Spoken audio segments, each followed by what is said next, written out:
Ciao miteinander, da ist euer Bieder von Valera.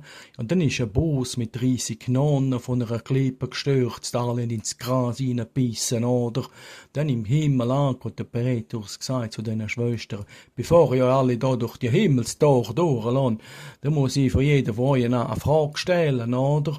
Dann hat sich der Petrus an die erste Nonne gewendet und gefragt, ob sie schon je einmal ein Lümmel angelangt hat, oder? Und dann hat die Schwester gesagt, ja, da ist dieses eine Mal gsi, da habe ich mit meiner Spitze von meinem Finger einen berührt, das hat der Petrus.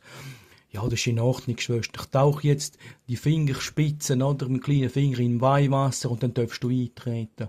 Dann hat sich der Petrus an die zweite Nonne und gewendet und gefragt. Dann hat sie gesagt, ja, eigentlich die gleiche Frage, oder? Und dann hat sie gesagt, ja, da ist dieses eine Mal gsi, wo ich halt den ganzen Lümmel in der Hand gehabt habe, oder? Und dann sagt der Petrus, ist in Ordnung, wäsch jetzt deine Hände im Weihwasser und dann darfst du auch eintreten, oder?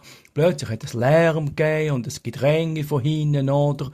Und dann hat sich anscheinend so wie einer sich vordrängen, oder vor die anderen, und bevor sie dran war. Und dann hat der Petrus gesagt, Schwester Lisa, was soll denn das Gedränge, oder? Es eilt doch gar nicht. Die Schwester Lisa hat dann gesagt, Heiliger Petrus, wenn ich dieses Zeug gurgeln muss, dann möchte ich das aber machen, bevor die Schwester mir in ihre Hinteren dort steckt.